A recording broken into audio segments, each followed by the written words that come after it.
4701 was previously applied but has been modified is a database migration conf. And it typically occurs when the Modrinth app or Prism launcher, if you're using that with Modrinth, has mismatched or corrupted local configuration data after an update or reinstall. Here's a step-by-step fix. Reset the local database migrations.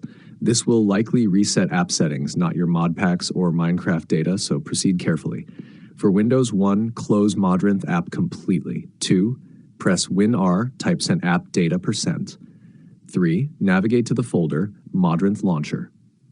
4, inside this folder, locate a file or subfolder related to database, such as migrations/db.sclite or similar. 5, delete the migrations folder or just the conflicting file like twa2407119470one.sql if it exists. 6, restart the Modrinth app.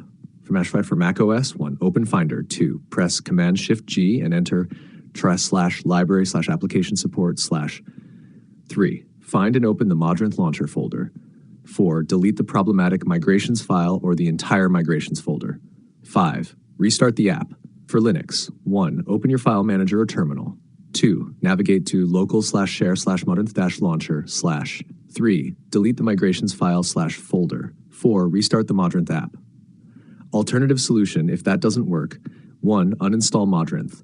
2, manually delete the entire Windows 10 app data Modrinth Launcher, Mac/library application support Modrinth Launcher, Linux/local share Modrinth-launcher.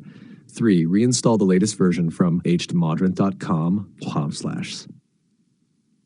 What causes this? App update caused a schema mismatch, corrupted local database migration files, downgrading, upgrading between builds. SEO